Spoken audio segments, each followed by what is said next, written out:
সমাজ সব কিছুর ঊর্ধ্বে আমার আল্লাহর কোরআন, আমি এইটাকে প্রতিষ্ঠিত করব কিভাবে? আমি আমার মানব জীবনে, আমার সমাজে, আমার রাষ্ট্রে, আমার গোটা দেশে এই প্রক্রিয়াটা যদি সাহাবায়ে কেরাম থেকে নিতে পারে, গোটা দেশটা সোনার দেশ হয়ে যাবে। ও মুসলমান, এই তো কিছুদিন পর পর মহিলারা ব্যানার নিয়ে রাস্তায় নামে, অধিকার চাই, অধিকার চাই, অধিকার দিয়ে দেশে এখন রাস্তায় তেল বেচো। বিরাট বিরাট সুপার শপে একটা লোক ঢুকতেছে মার্কেট করতে, ওই দরজা টান দিয়ে ধরে রাখছে একটা মহিলা, এই তখন সমান অধিকার নেও। যত বেশি চিৎকার করবে মহিলারা রাস্তায়, তত বেশি নোংরা হবে, তত বেশি বেইজ্জিত হবে, আর যত বেশি ঘরে থাকবে তত রানী হবে। কেননা ওকে তো কবর থেকে টানি তুলে আল্লাহর নবী সিংহাসনে বসিয়েছিলেন। এই জন্য অধিকার চাই, অধিকার চাই বলে চিৎকার করা বাদ দিয়ে বলবেন ওহী চাই, কোরআন চাই, হাদিস চাই, বলেন ইনশাআল্লাহ। এই জিনিস যদি একবার প্রতিষ্ঠিত হয়ে যায়, গোটা দেশটা সোনার দেশ হয়ে যাবে ইনশাআল্লাহ। দুই, এই দেশের রাজনৈতিক ক্ষমতাসীন যারা ছিল, আছে, ভবিষ্যতেও থাকবে, একটা স্লোগান খুব একটা ভালো লাগে না, বলে যে সোনার দেশ গড়ব। দেশ গড়লে কিছুই হয় না, গড়তে হবে দেশের মানুষকে। এই জাতিগতভাবেই আমরা অসভ্য, আমরা ভালো মানুষদেরকে খুব একটা অ্যাকসেপ্ট করতে পারি না, এটা আমাদের নেচার। কেন? একটু উদাহরণ দিয়ে আপনাকে বলি। আল্লাহ সুবহানাহু ওয়া তাআলা বলেছেন, ইন্নাল্লাহা লা ইউগাইয়িরু মা বিকওমিন হাত্তা ইউগাইয়িরু মা বিআনফুসিহিম। আমি আল্লাহ ওই কওমকে, ওই জাতিকে আমি আল্লাহ কল্যাণ দেব না যেই জাতি তার নিজেরই কল্যাণ চায় না। আসলে আমরা কল্যাণ চাই না। আমাদের বাচ্চা পড়তেছে, আয় ছেলেরা, আয় মেয়েরা ফুল তুলিতে যাই, এটা একটা লুচ্চামি, এটা বেহায়াপনা। ফুল তুলতে যাবে তো মেয়ে মানুষকে ডাকবে কেন? বলতে হবে আয় ছেলেরা, আয় ছেলেরা, আমার বাপের ক্ষেতের ফুল তুলতে যাই, আর একজনের ক্ষেতে গেলে তো খাবো মায়ের। এই নীতি শরীয়তে নাই। শুরু থেকেই আমাদেরকে ছেলে মেয়ে জমা করে দেওয়া হয়েছে। আকিদা থেকে দূরে, ইসলামী আকিদা থেকে, মানহাজ থেকে, বিশুদ্ধ দিন থেকে আমাদেরকে দূরে, এত বেশি মডার্ন করতে গিয়ে, পাল্লাপাল্লি করতে গিয়ে আমাদের পুরো সংস্কৃতিটা ইহুদি খ্রিস্টানের নীতি। লা তাত্তাখিযুল ইয়াহুদা ওয়ান নাসারা আউলিয়া, খবরদার তোমরা ইহুদি খ্রিস্টানকে বন্ধুরূপে গ্রহণ করো না। বা'দুহুম আউলিয়াউ বা'দ, তারা নিজেরা নিজেরা ভাই ভাই, তারা তোমার ঈমানি শত্রু। মুসলমানের বাচ্চার চুল কাটাটাও হলো ইহুদি খ্রিস্টানের মতো।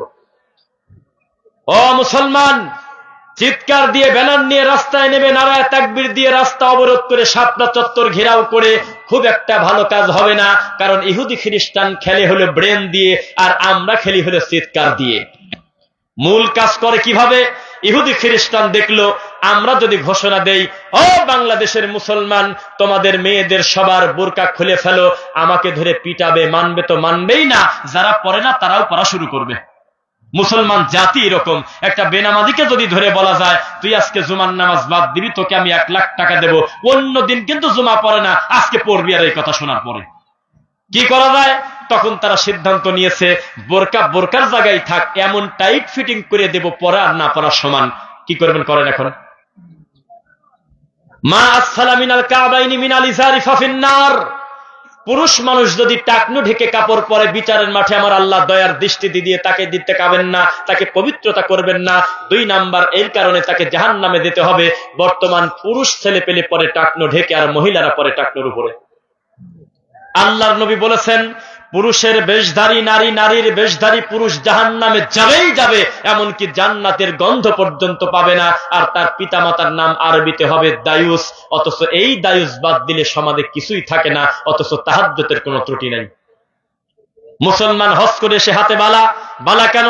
বলে যে এটা নিলে একটু বাতের ব্যথা ভালো থাকে। ও জানে না এই সেম চিন্তা গবেষণা করে একজন সাহাবী একটা বালা নিয়েছে, সুতা নিয়েছে, তাবিজ নিয়েছে। না, এগুলো নেয় নাই, একটা গাছ নিয়েছে, শিকড়।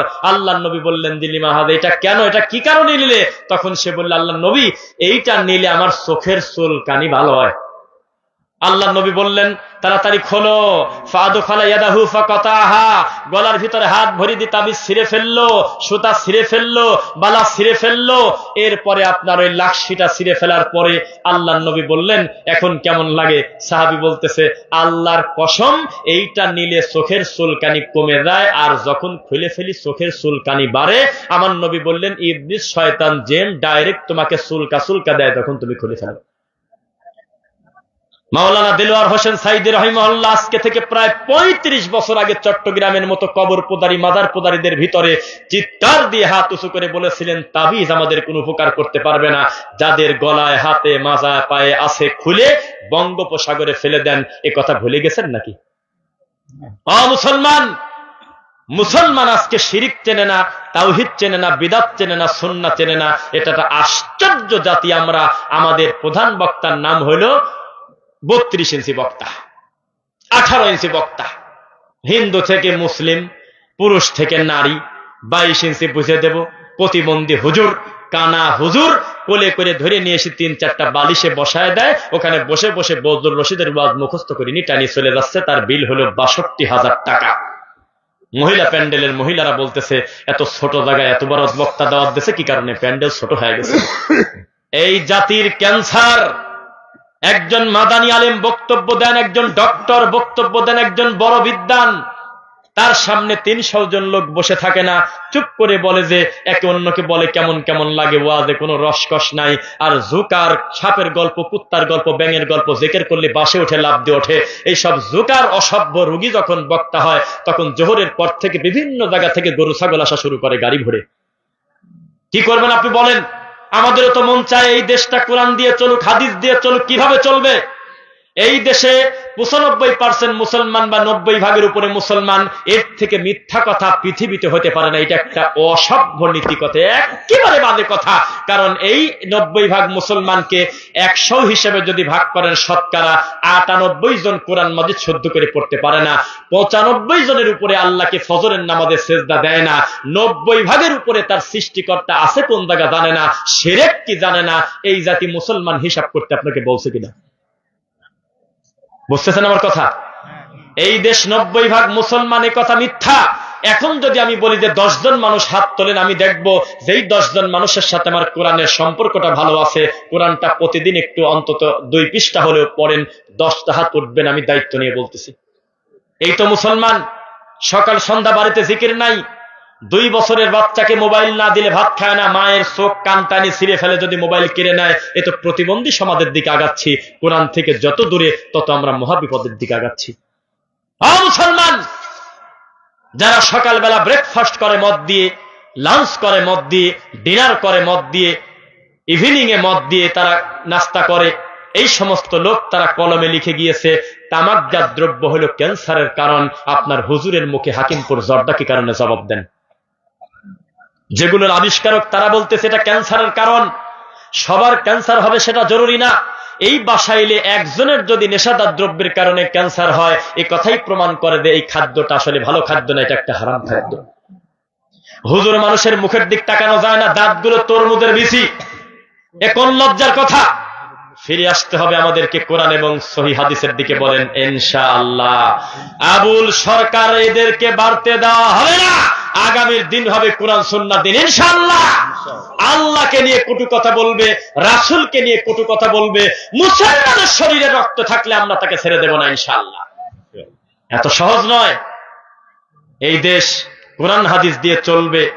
এই দেশের মানুষ আমরা ইসলাম প্রিয় মানুষ। আমরা বিশ্বাস করি, আমরা আল্লাহকে ভয় করি। আবুল সরকার আমার আল্লাহকে মুনাফিক বলে গালি দিল, অথচ আপনি এখনো নীরব, আপনার কোনো ভূমিকাই নাই। একটা মুরব্বী, সামনে যেহেতু ফেব্রুয়ারিতে ভোট, এসব লোক তো চাটাপোটা শেষ হয়ে যাবে। এই পাগল 2-4টা ল্যাংটা ধরে নিয়ে গিয়ে ঢাকা শহরে বসে সংবাদ সম্মেলন করতেছে, আবুল সরকারের মুক্তি চাই, আবুল সরকারের মুক্তি চাই। তোমার লজ্জা করে না? ছোট লোক, আমার আল্লাহকে গালি দিল, তোমার খারাপ লাগলো না? এই সূরা নাসকে বলতেছে, এটা নাকি বলেন নাসের আয়াত। এ যুবকরা 2-1 কথা বলেন। বলতেছে সূরা নাসে তো খালি নাসারই কথা, কুল আউযু বিরাব্বিন নাসে, মালিকিন নাসে, ইলাহিন নাসে, তোমরাও নাসো। এত বড় নোংরা কথা কোরআন মাজিদ নিয়ে বলল, আপনি বসেই আছেন তাসবিহ পড়তেছেন। এই তো মুসলিম। আপনাকে আমি বলি নাই যে আবুল সরকারকে ধরে মারেন। ইসলাম আল্লাহ আমাকে এই জুলুম করেন নাই যে ব্যক্তিকে ধরে ধরে তাকে তুমি নিজে হাতে আইনে শাস্তি দাও, তা বলে নাই। তবে আইনি প্রক্রিয়াতে দাবি তো করতে পারি আমরা, নাকি দাবি করতে পারি না? আরে বাবা রে বাবা, দাবি করা বাদ দিয়ে উল্টা আরো তাকে ছাড়ানোর জন্য আলাউদ্দিন জিহাদিরা তাহেরিরা মাইকে ফাটায় বলে উনি নাকি নবী প্রেমিক। তুই কয় এগুলো বলে কি মুখ দিয়ে? বাউল শব্দের অর্থ পেশাব। আমার ডানে ওয়ালেম, আমার বামে ওয়ালেম। যদি মিথ্যা বলি আমাকে গাছের সাথে বাঁধিয়ে রাখবেন। বাউল মানে পেশাব। আরো যদি ভালো করে শুনতে চান, আপনার টাঙ্গাইলের সন্তান ডক্টর মসরুদ্দিন স্যারের একটা লেকচার শুনে দেখবেন, ডক্টর আসাদুল্লাহ গালিব স্যারের লেকচার শুনে দেখবেন, লালন সম্পর্কে, বাউল সম্পর্কে কত সুন্দর তেনার সিরিয়াস বক্তব্য দিয়েছেন। মহিলাদের হায়েজের রক্ত দিয়ে চাউল ভেজে খেতে হবে, পুরুষের বীর্য দিয়ে চাউল ভেজে খেতে হবে, মাসিকের রক্ত খেতে হবে। এই সমস্ত নোংরা কর্মকাণ্ড না করলে সে সাধু হয় না। আল্লাহ আলনের আকড়ায় গিয়ে যদি একবার মুখ দিয়ে বলেন যে ও কাকা তুমি গাঁজা খাও কি কামে, আপনার পিঠের চামড়া তুলে দেবে। কারণ তারা গাঁজাকে গাঁজা বলতে রাজি না, গাঁজাকে তারা বলে সিদ্ধি। যদি খায় পায়খানা করে ফেলে তাহলে হারাম, আর যদি খায় হজম করতে পারে তাহলে নেকি আছে, এটা বলে। বাপের বয়সী লোক, ছেলের বয়সী লোক, দাদা নাতি চতুর্দিকে গোল হয়ে বসে একটা কোলকে টান দিচ্ছে। এই লালনের মন্দিরে যখন এগুলো শুরু হয় 3 দিন 5 দিন পর্যন্ত 1.5-2 কিলোমিটারের ভিতরে গাঁজার গন্ধে আর ধোঁয়ায় হাঁটা যায় না। হুজুর বলে ওয়াজ খুঁজে পায় না, হুজুর কানে হাত দিয়ে বলতেছে ওরে হরিণী রে তুই কি করলি রে, হরিণী দিয়ে আমি কি করবো। প্র্যাকটিক্যাল কথা বলো, যা দ্বারা মানুষের উপকার হবে, সমস্ত সুন্দর হবে, নেশাদার মুক্ত পরিবেশ হবে, মা বোনরা পর্দা করবে, ডাইরেক্ট আল্লাহর কোরআনের সাথে সম্পর্ক হবে। কিছুই কয় না, খালি কানে হাত দিয়ে কাঁদে। কি কয় আল্লাহ জানে, কাঁদে কি কামে বক্তা এখানে। কাঁদবে তোর বউ ঠিক পাবে না, গোপনে কাঁদবে, শেষ রাত্রে তাহাজ্জুদে সিজদা দিয়ে কাঁদবে। বউ হঠাৎ করে দেখবে স্বামী কইরে একসাথে শুয়েছিলাম গেল কোন জায়গা, হঠাৎ করে দেখবে আমার স্বামী পাশের ঘরে গোপনে লাইট বন্ধ করে সিজদা দিয়েছে আর মাথা তোলে না। এর নাম হলো কাঁদা। এ হুজুর জাল চাষি কাঁদে, কত জ্বালা। মুনাজাতে খালি কাঁদে, কাঁদিস কি কাম এখানে। ওয়ামারা তাইনাহু ওয়াস্তাদা গদাবহু আলা সাউতুহু ইযা খাতাবা মুহাম্মদ সাল্লাল্লাহু আলাইহি ওয়াসাল্লাম। আল্লাহর নবী যখন বক্তব্য দিতেন, ভাষণ দিতেন, সামনের লোকজন ভয় পেত। আমাদেরকে মনে হয় যোদ্ধের ট্রেনিং দিচ্ছে। গলা কণ্ঠে এত লম্বা হয়ে গেল, চোখ তো লাল হয়ে গেল আমার নবীর তো মুখ টুক লাল হয়ে গেল। এত কড়া কথা বলতেছে আমার নবী, মনে হচ্ছে সেনাপতি হয়ে যুদ্ধের ট্রেনিং দিচ্ছে। আরে হুজুর বলতেছে ওরে বাবা আমার দাদা হুজুর যে কি করছে, তো কি করছে তাতে আমার কি করলো, বিষয়টা কি। প্রতিবাদ করতে হবে, হবে কিনা বলেন। আজকে থেকে 4-5 দিন আগে, নজর ভাই খেয়াল করবেন, আজকে থেকে 4-5 দিন আগে আমি গিয়েছিলাম ত্রিশাল একটা মাহফিলে। তো যিনি সভাপতি, সেই সভাপতি একটা কামেল মাদ্রাসার আরবি প্রভাষক, আপনি ফোন দিয়ে রায় দিতে পারবেন না, বিশাল ব্যাপার। তিনি মাহফিলের প্রেসিডেন্ট। তিনি আমাকে প্রেজেন্ট করার আগে উনি 2-3টা হাদিস মানুষের সামনে বলে দিয়েছে। তার ভিতরে একটা ছিল জাল হাদিস। কি হাদিস আমি যদি বলি এখন বলবো না, তবে এত মার্কেট প্রাপ্ত আপনিও বলবেন এই হাদিসটাও জাল। তো কেউ প্রতিবাদ করলো না। তবে স্টেজে উঠে উনি যখন চলে যেতে চাবে তখন বললাম ভাইজান একটু যদি ধার দাঁড়াতেন, আমি আপনার আয়না, আপনি আমার আয়না। আমার মাধ্যমে আমার ভাইয়ের যদি একটা ভুল সংশোধন হয়, ভাইয়ের মাধ্যমে আমার যদি একটা ভুল সংশোধন হয়, আমার খুশি হওয়ার কথা যে কবরে দেওয়ার আগে আমি সংশোধন করতে পারলাম। কি বলেন, আপনারা কি শুনবেন তো? লিল্লাহি তাকবীর। তো বললাম যে আপনি যে 3 নাম্বার হাদিসটা বলছিলেন, হাদিসটা মদিনার হাদিস না, মেড ইন চায়না, এটা জাল। এ কথা আমার নবী বলে নাই। পুরো মাহফিল পর্যন্ত মাথা নিচের দিকে থাকছে। কামেল মাদ্রাসার প্রভাষকের মাথা উঁচু করার সুযোগ হয়নি। সত্য কথা বলতে হবে। প্রকাশ্যে ঘোষণা দিয়ে দেন, আর দিনুন নাসিহা, দিন মানেই হলো নসিহত, দিন মানেই হলো এক ভাই আরেক ভাইকে বলবে ভাই ভাই ভাই টাকনুর উপরে কাপড় পরেন তো, ভাই ভাই ভাই গলার তাবিজটা খোলেন তো, ভাই ভাই বাম হাত দিয়ে খাচ্ছেন কেন, ডান হাত দিয়ে খান, ভাই ভাই আপনার স্ত্রী পর্দা করে না, মার্কেটে ঘুরে দেখলাম, ভাই। এইভাবে বারবার তাকে ওয়াযাক্কির ফাইন্না যিকরা তানফাউল মুমিনিন, জানা জিনিসও বারবার বলতে হয় যাতে ওই ভাইটা সংশোধন হয়ে নেয়। কথা বুঝতেছেন আমার? আপনারা কি কষ্ট পাচ্ছেন? আমি 17 ঘন্টা খানা খাই না, এটা হিসাব করলাম 17 ঘন্টার উপরে। কষ্ট নাই। 28 কেজি ওজন কমাইছি জিম করে আর ডায়েট করে। 99 কেজি 300 ছিলাম, এখন 71 কেজি। তো ওই ক্লান্তি নাই, তবে কষ্ট হচ্ছে। তবে আমার মনে হয় আমাদের থেকে আপনারা ফিট থাকার কথা। আল্লাহর নামে একটু ধনী হয়ে যাক। লিল্লাহি তাকবীর। আল্লাহ আমাদের সকলকে তুমি দিনের জন্য কবুল করো। আমি আশ্চর্য হচ্ছে, আমাদের সম্মানিত যে অতিথি আজকে আমাদের আশেপাশে বসে আছেন, আপনাদের থেকে বেশি বিনয়ী হয়ে আমাদের বক্তব্যগুলো শুনতেছে এরকম খুব কম হয়। তারা এসে 2-4টা কথা বলে ভরা মজলিস নষ্ট করে দিয়ে চলে যায়, অথচ তারা বসে আছেন। আমি মহান আল্লাহর কাছে তাদের এলেমে বরকত দাবি করছি। আল্লাহ তুমি কবুল করো। যে কথা বলতেছিলাম, এই সমাজটা হবে কোরআন হাদিসের সমাজ। মানুষকে প্রতিবাদী হতে হবে। বক্তা যখন বলল হরিণের বাঁধার গল্প, তখন তাকে ভালোবেসে হাতখান ধরে বলা লাগতো, হুজুর এই মুহূর্তে সবার সামনে ক্ষমা চান আর বলেন আমি মানুষ, আমার ভুল হয়ে গেছে, এই হাদিসটা আমি না জেনে বলে ফেলছি। তাহলে ওই লোকটা জাল হাদিস তো বলতোই না, আরো বাকি হুজুরে বলতো যেখানে জাস্ট কাঞ্চনপুর ঢংপাড়া ঢুকিস না, মানে ভুল গেলে জায়গায় ধরে ফেলে। এ কিছুই কয় না, তাহেরিও নাচে, লালনও নাচে, বাউলও নাচে, কয় বেহাক্কে লা ইলাহা ইল্লাল্লাহ, সবই ঠিক। কি ঠিক? জি না, ঠিক হলো কোরআন হাদিস, এটাই ঠিক, আর কোনো কিছু ঠিক হতে পারে না। ভাই আপনি কার সাথে কি বলতেছেন? আমাদের এই দেশে মিনিটে মিনিটে আল্লামা ডেলিভারি হয়, বোঝেন? বোঝেন না মনে হয়? আল্লামা নাই বক্তার আগে। এদের ভাইয়ের সামনে চ্যালেঞ্জ করতেছি, যেখানে কোরআন নাজিল হয়েছে সেই দেশে বর্তমানে কোন আল্লামা নাই। ইমাম বুখারী রাহিমাহুল্লাহকে যদি বলা হয়তো আল্লামা বুখারী, উনি লজ্জা পেতেন। ওনার ধারণাতে উনি পিছনের আলেমদের নাম নিতেন, ইরে আল্লাহ ইরে আল্লাহ ইরে আল্লাহ রে, এত বড় বড় আলেম থাকতে আমাকে আল্লামা বলো কেন? বাধ্য বাধ্য। জান্নাতে সার্টিফিকেট পেয়েছে, তার নাম হলো আবু বকর। ডানে বামে কোনো গ্যাটিস আছে? রাদিয়াল্লাহু আনহু আমরা বলবো, এটা তো তার নাম না। উমার, উসমান, আলী নাম না? রাদিয়াল্লাহু আনহু তো আমরা বলবো, এটা তো তার নাম না। আরে বাবারে, বক্তার নামের আগে 3 লাইনের লকব, খেতা, বালিশ, নারী, ঘুড়ি, শিকল, বদনাদি, কত কিছু, কিচ্ছু থাকা যাবে না। রফিকুল ইসলাম নিজের নাম, আব্বার নাম বিন সাইদ, শেষ, কিচ্ছু লাগবে না। ঢং কিসের এত? শায়েখ লেখেন আপনারা জোর করে, আমরা কি করবো, বানা করা শোনেন না। যদি এটা কোনো ওই ধরনের কোনো কিছু না, আল্লামা শাইখুল হাদিস আমানতদারি হন, ইনসাফ করেন, বিচারের মাঠে লকবে আপনাকে জাহান্নামে টেনে নিয়ে যেতে পারে। ও হাজি, লোক দেখানোর জন্য তাকবীর নিয়েছিলে, মসজিদে তুমি একটা আলমারি দান করে লিখেছিলে আলহাজ দাতা অমুক। তোমার নামে যখন হুজুর তাকবীর দেয়, তুমি 2 বার করে হুজুরকে বললে, আলহাজ তো বললেন না। ও মাওলানা শোনো, তোমাকে যদি কেউ সাধারণ কথায় তোমাকে প্রেজেন্ট করতো, তুমি খুশি হতে না? তোমার আগে কত লকব ছিল, লকব নিয়েই তুমি জান্নাতে যাও। কি করবেন বলেন, আমাকে জবাব দেন। জান্নাতে সার্টিফিকেট পেয়েছে, তিনি কাঁদে, তিনি বলে হে ওসমান, নিজের কলার নিজের ধরে, কিছুদিন পরে তোমাকে এই অন্ধকার কবরে ঢুকতে হবে, তুমি তোমার নিজের চিন্তা করো, আর আমরা জান্নাতের দায়িত্ব নিয়ে নিচ্ছি পীরের হাত ধরার কারণে। কি করে এগুলো, বলেটা কি? দক্ষ কোথায় রাখি? আপনারা ঐক্যের কথা বলেন, আলেম হিসেবে আপনাদের থেকে বেশি আমরা চাই আমাদের সব আলেমের একটাই প্লেট থাক, কিন্তু হবে কিভাবে? একজন বলতেছে ডানে বামে সালাম ফেরানোর পরে ফরিদপুরের দিকে মুখ করে বসো, ওখানে বসে 1000 বার লা ইলাহা আর বাম দুধের 2 আঙুল নিচে কক করে ওঠো, এটা হলো আমার বাবার জিকির, মাছ ভান্ডার নয়, এটা আত্মসী। আর একজন বলতেছে হে আল্লাহ, আজকে যদি আপনি কোরআন নাজিল করতেন, আমার সরমনার আমার আব্বার নাম কোরআনে থাকতো, আমি যদি মিথ্যা বলে আমাকে আজকে বাজিয়ে রাখবেন। এর থেকে চ্যালেঞ্জ করা যায়? মোবাইলে সেভ করা আছে। হাজার হাজার আলেম তার ডানে বামে বসে আছে, একটা লোক জুতা খুললো না, যে কাম হাত দিছে কোন জায়গায়, বলতেছে বিচারের মাঠে আমার বাপ দাদা জাহাজ নিয়ে রওনা দেবে। এ কোন দুঃখে পড়লাম বলেন? আমরা নাকি 200 200 300 300 করে টাকা পাই, আর মসজিদে মসজিদে যা জোরে জোরে আমিন বলি। সরমনার পিঠ ঠান্ডা মাথায় কথা বলছে, তখনও তার গালের মধ্যে জর্দা। আপনি তো বলেন আমাকে বারবার যে নরম হন, কিভাবে হব বলেন? আমার ভিতরটা ছিঁড়ে যায় যখন আবুল সরকার আমার আল্লাহর কোরআন নিয়ে ব্যঙ্গ করে, আমার আল্লাহকে গালিগালাজ করে, সহ্য করা যায় না ভাই।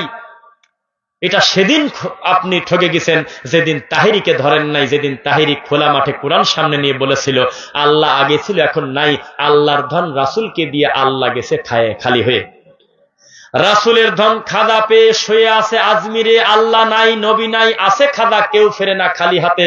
সেদিন যদি তাহেরিকে আইনের আওতায় দিয়ে যদি দেশবাসী মাঠে নামতেন, বুঝতাম যে ইনসাফ করেছেন।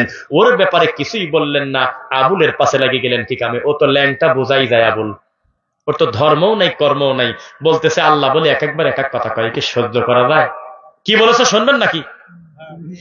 আউয়ালু মা খালাকাল্লাহু ইশক, আল্লাহ নাকি এক জায়গায় বলেছে আমি প্রথম সৃষ্টি করছি প্রেম। কোরআনে না হাদিসে আছে?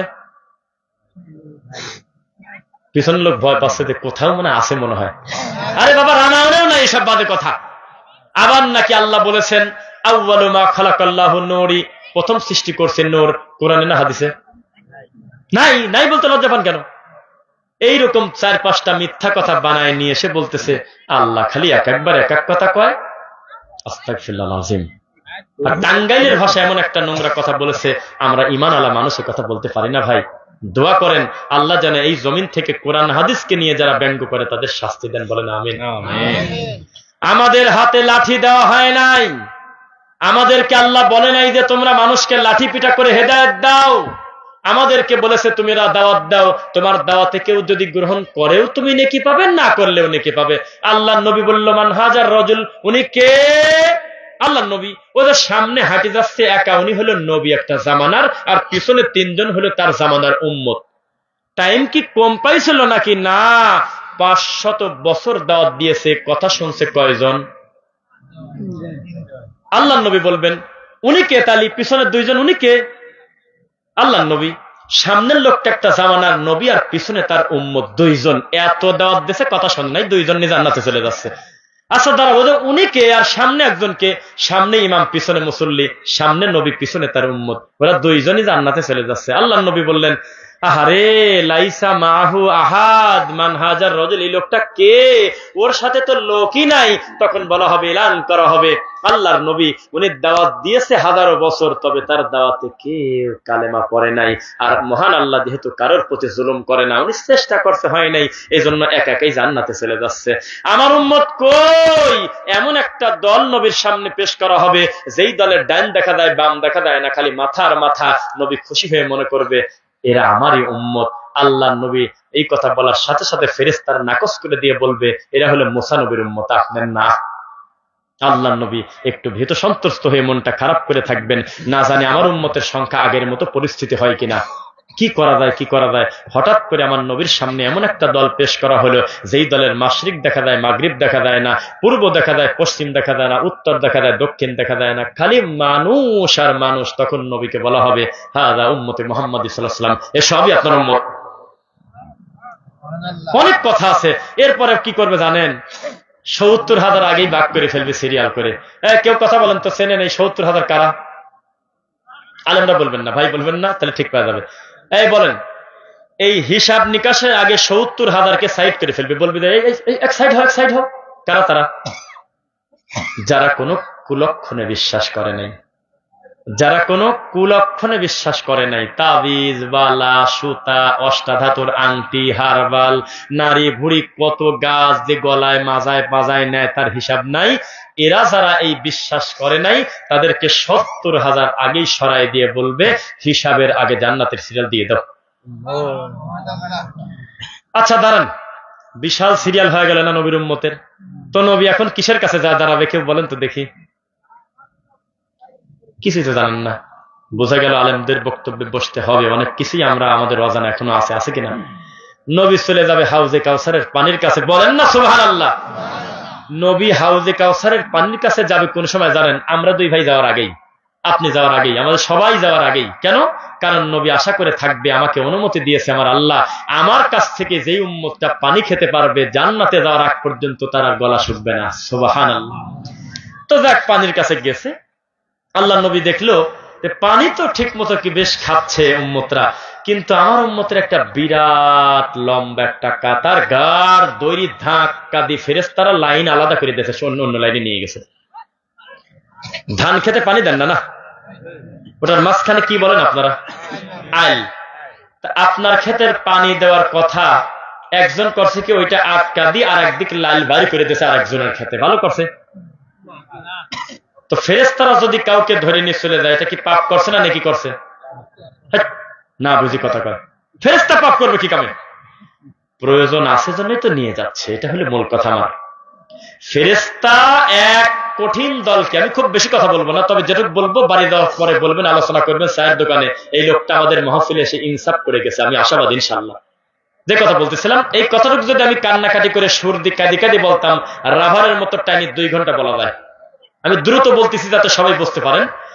আল্লাহর নবী কি এইটুক জানেন না যে কারণ আছে, পানি খাওয়ার হক রাখে না, ওরা অপরাধী, সে কারণেই তো নিয়ে যাচ্ছে, এটা বুঝছেন না? এরপরেও নবী বলল দাঁড়াও দাঁড়াও দাঁড়াও দাঁড়াও দাঁড়াও, দাঁড়াও আগে, আমি তো শুনি কি করছে।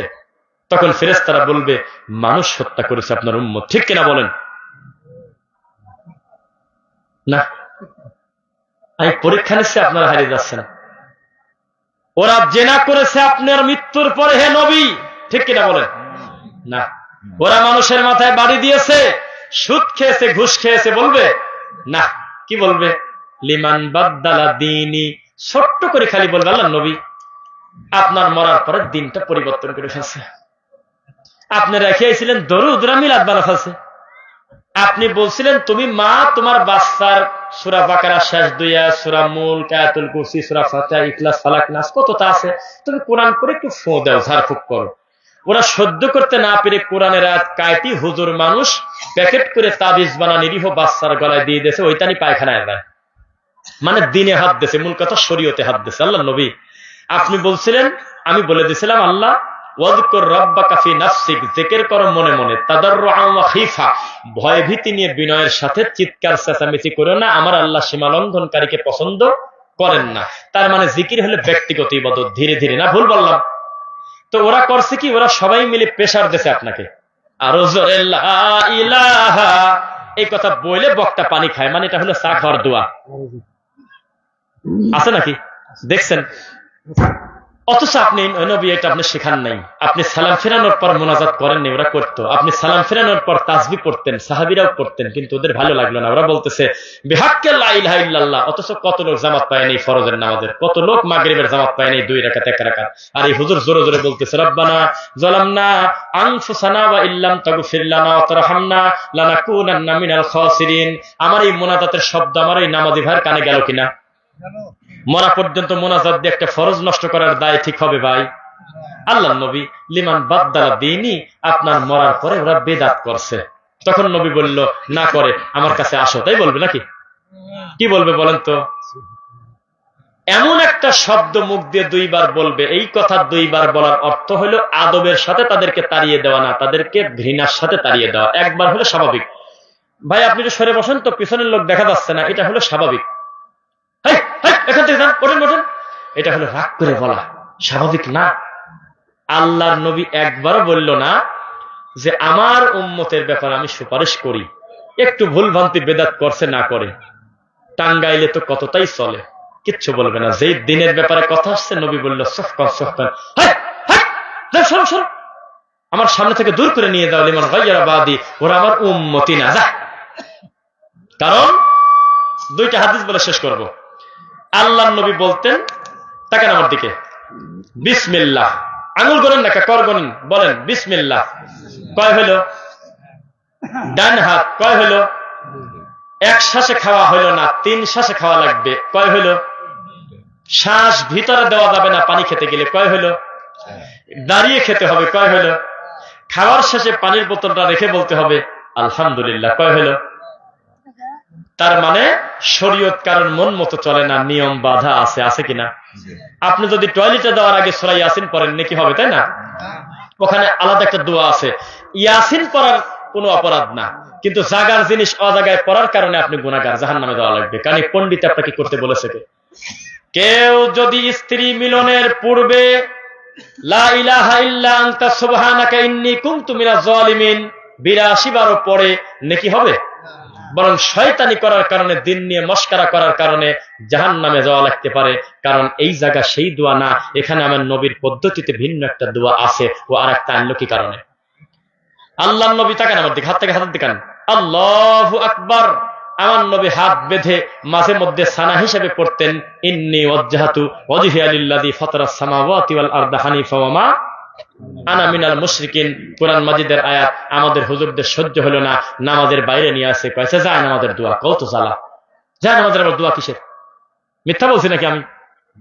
নবী বলেছেন সালাম ফেরাইছো, হ্যাঁ পড়ো আস্তাগফিরুল্লাহ আস্তাগফিরুল্লাহ আস্তাগফিরুল্লাহ, আল্লাহুম্মা আনতাস সালাম ওয়া মিনকাস সালাম, তাবারাকতা ইয়া যাল জালালি ওয়াল ইকরাম, লা ইলাহা ইল্লাল্লাহ ওয়াহদাহু লা শারীকা লাহু, লাহুল মুলকু ওয়া লাহুল হামদু ওয়া আলা কুল্লি শাইইন কাদির, আল্লাহুম্মা আইন্নী আলা যিকরিকা ওয়া শুকরিকা ওয়া হুসনি ইবাদাতিক, আল্লাহুম্মা লা মানিআ লিমা আ'তাইতা ওয়া লা মু'তিয়া লিমা মানা'তা ওয়া লা ইয়ানফা'ু যাল জাদ্দি মিনকাল জাদ। সুবহানাল্লাহ 33, আলহামদুলিল্লাহ 33, আল্লাহু আকবার 34। এটা যদি পড়ো সমুদ্রের ফেনা পরিমাণ পাপ থাকলে আমি আল্লাহ ক্ষমা করে দেব।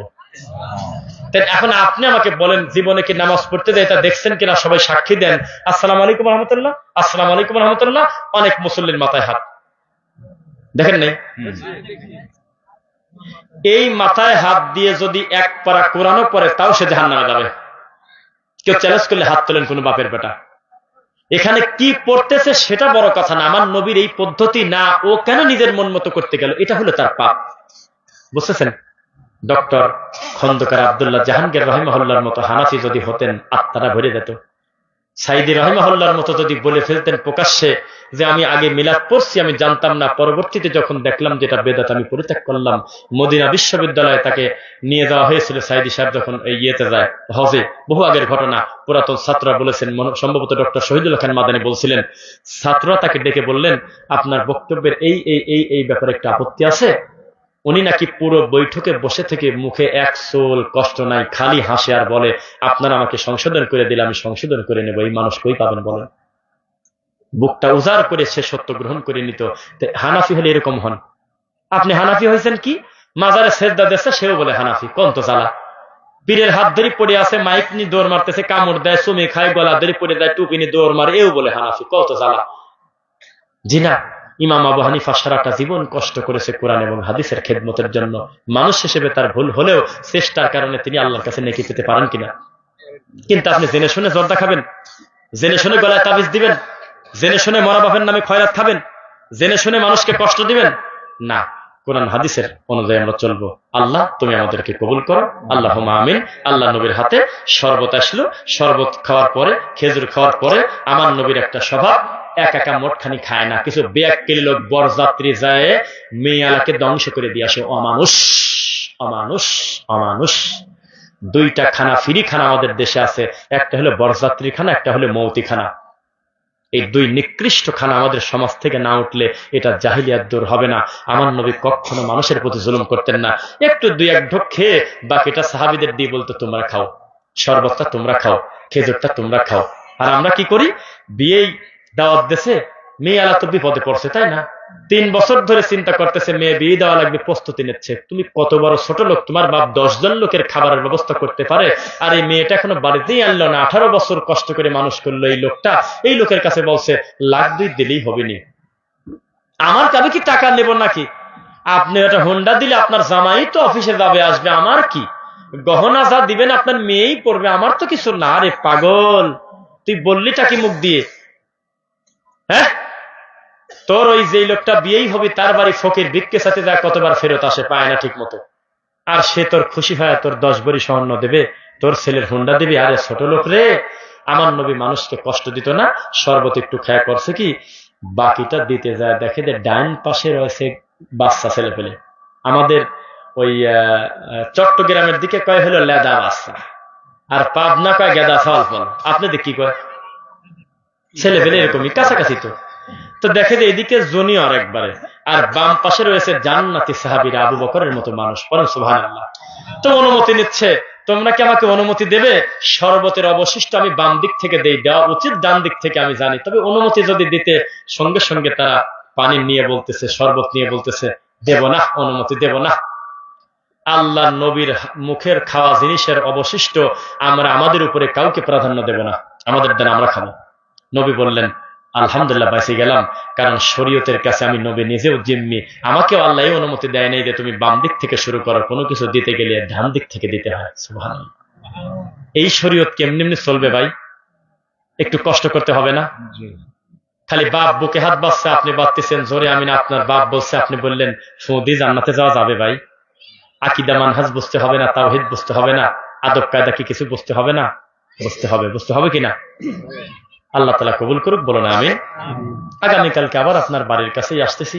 আপনার উপর রাগ করে আমি যাবো কোন জায়গায়? আমরা তো একই ঘরের মানুষ, একই ঘরের মানুষ।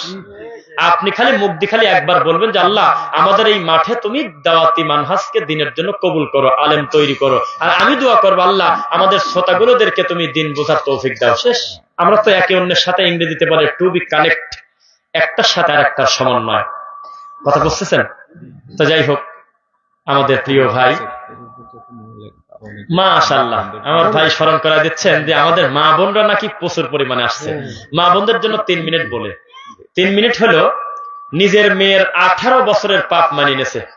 ডানা যেতে গেছে বলছে বামে, বিড়ি পর্যন্ত খাইছে মেয়ে, আরো যে কত রকম কাজ করে। মেয়ে প্রেম করছে 4টা, ব্রেকআপ করছে 6টা, সব পাপ মানিয়ে নিয়েছে। কিন্তু ছেলেটাকে বিয়ে দিয়েছে গত 2 মাস আগে, ওই ছেলের বোর কোনো ভুল মানতে পারতেছে না। কয় যে ডাইনি আমার বাড়িতে নিয়ে আসে। আর নিজের মার কত অত্যাচার সহ্য করছে মেয়েটা, শাশুড়ির বাড়িতে এসে এই শাশুড়ির 2 মিনিটের কথা সহ্য করতে পারতেছে না। খবরদার, ইনসাফ করেন ও আমার মা বোনেরা, ছেলের বউয়ের প্রতি ইনসাফ করেন। চুলা ভিন্ন করা মানে আপনাকে ভিন্ন করে নাই, ঘরটা আলাদা হওয়া মানে আপনাকে আলাদা করে নাই, এটা হওয়াটাই সুন্দর। আল্লাহ নবীর সুন্নাহ হলো প্রত্যেক বিবাহিত পুরুষ নারী তারা তাদের মতো পর্দা মেনটেন করে চলবে। এমনকি ছেলেও যদি, বালেক ছেলে যদি তার মায়ের ঘরে ঢুকতে যায় দুপুরের টাইমে, তাকে সালাম দিয়ে প্রবেশ করা উচিত, এটার নাম ইসলাম। আর আপনাদের কার বউ কোনটা, কার ছেলে কোনটা, কার মেয়ে কোনটা, কার স্বামী কোনটা বোঝা যায় না। ও ভাবি, কি রান্না করেন ভাবি? দাজ্জাল। আবার কিছু বেয়াক্কেলি দাদা আছে, আপনার এলাকায় আছে কিনা জানি না, নাতি বেটার বোর কাছে যা বলে, আমার কি বিয়ে করবি নাকি তুই? নাতিকে গিয়ে বলতেছে, নাতি তো ছেলের বউ বললাম না, ডাইরেক্ট নাতিকে গিয়ে বলতেছে, তোর তো ভালোই দেখা যায়, তুই কি আমার সাথে বিয়ে পুষবি? নাতনিকে বলে নাতনি। নাউজুবিল্লাহ বললেন না। আমি আজকে ঘোষণা দিয়ে যাই, যদি আমি ভুল বলি এদের কালকে বিল পাড়া এসে আমাকে ধরবেন। আমি বলতেছি দাদাও আব্বা, নানাও আব্বা, নানিও মা, দাদিও মা, এর জন্য আলাদা কোনো আরবি নাই। আবা উকুম উম্মাহাতুকুম, তোমাদের আব্বারা, বাপ তার বাপ তার বাপ তার বাপ, যত উপর দিকে যাবেন সব আব্বা। যত দাদার দিকে যাবেন আব্বা, নানার দিকে যাবেন আব্বা, নানির দিকে যাবেন মা, দাদির দিকে যাবেন মা। দাদি আপনার হক রাখে মায়ের মতো, নানিও হক রাখে মায়ের মতো। আপনি কথা বললেন কিভাবে যে তোমাকে বিয়ে করবো, নানিকে বললেন কিভাবে? এটা যেন আপনি আপনার মাকে বলেছেন। ইয়ার কি ঠাট্টা করবেন না। একটা হাদিস আজকে বললাম, কেউ যদি লোক হাসানোর জন্য মিথ্যা কথা বলে, হাসি তামাশা করে লোক হাসানোর জন্য, তার জন্য জান্নাত হারাম। জালসার মাসে 32 ইঞ্চি বক্তা তুলে দিয়েছে, জালসার মাঠে বক্তা বলতেছে দুনিয়ার আয়েশা ফায়েশা গল্প, লোকজন একটু মজা পায়, লোকজন হা হা করে হাসি ফেলে। অথচ এই ঘটনা যদি মিথ্যা হয়, নবী বলেছেন তার উপরে আসমানের মালিকের গজব, যে মানুষ হাসানোর জন্য মিথ্যা বলল। বক্তার বহু ঘটনাই মিথ্যা, 2 চোখ দিয়ে দেখলেই বোঝা যায়, শুনলেই বোঝা যায় এগুলো ফায়সা কথা, এগুলো ঘটে নাই। এমনি এমনি বলে ফেলে, মানুষের সামনে বলা যাবে না। শুধু কোরআন হাদিসে যা আছে তাই বলতে হবে, মনে থাকবে ইনশাল্লাহ। সর্বোপরি আপনারা দোয়া করবেন। আমার ভাইকে আমি হারে হারে চিনি, আল্লাহ তার গলার কণ্ঠস্বর এত সুন্দর দিয়েছে, তার স্পিড, তার কথা বলার গতি। এমনও মাহফিলে গিয়েছি 1.5-2 ঘন্টা ধরে ভাই চালাইছে আলহামদুলিল্লাহ। কিন্তু আমরা কন্ডিশন দেই 1 ঘন্টা কথা বলবো, কারণ ভাই তো আবার অন্য কাজও থাকে, তার কাছে আপনাদের চাপ আছে। 2 নম্বর কথা, ভাই কিছু মনে করেন না, যেই মাহফিলে কালেকশন থাকে ওই মাহফিলে আপনি যে আরো আধা ঘন্টা ওয়াজ করেন, ওই দিকে কমিটির ফোকাস থাকে না। ফোকাস থাকে যে মাল উঠলো কত। মানুষ মনে করে নজরুলকে দাওয়াত দিছি মানেই হলো খালি মাল গণবো, গতবার থেকে 10,000 টাকা বেশি ওঠে কিনা। অথচ বেচারাদের 40টা মিনিট ধরে কোরআন হাদিসের কথা বলছে, ওই দিকে মূল টার্গেট থাকে না। খালি চিন্তা করে যে শুরু কর না কে কালেকশন, শুরু কর না কে। এরকম কাজ করে খুব একটা কাজ হবে না। মাহফিল গুলো হতে হবে জীবিত মানুষের ইমান এবং আমলের উন্নতি কল্পে, গোরস্থানের উন্নতি কল্পে না, মসজিদের উন্নতি কল্পে না। মসজিদের উন্নতি মানে ওই দিয়েই করা, বাসটা আছে ফেলাই দিয়ে সিমেন্টের খুঁটি দেওয়া। গোরস্থানের উন্নতি মানে 5টা 4 দিক দিয়ে ভালো করে দেওয়া।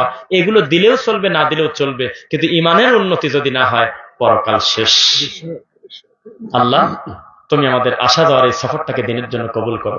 আল্লাহ, জীবনে বহু বড় বড় পাপ ছেড়ে এসেছি, বহু ধৈর্যশীল পরিচয় দিয়েছি, নিজের গ্রামে গিয়েছি, আমাকে শোনায় শোনায় বলছে যে ছেলেটা ইহুদি খ্রিস্টান হয়ে গেল রে। নিজের দাদাকে ডাকি বলতো কিছুদিন আগে, এখন বলে না যে তোমার নাতি আহলে হাদিস হয়েছে, ইহুদি ঘরের কাছ থেকে মাসে কয় টাকা পায়, তোমাদের কত করে দেয়? ভিতরটা ছিঁড়ে দেয়। তো এত বড় ধৈর্য তখন ধরতে পারছি। আমাদের ঘরের ভাইয়েরা যদি আমাদেরকে একটু কষ্ট দেয়, ওটা আমরা মনে করি না, আমরা ভুলে গেছি। তবে ভবিষ্যতে কোনো আলেমকে দাওয়াত দিলে কারণ ছাড়াই তার খোঁজ নেবেন। উনি বলবে ভাই চিন্তা করবেন, আলহামদুলিল্লাহ আসতেছি।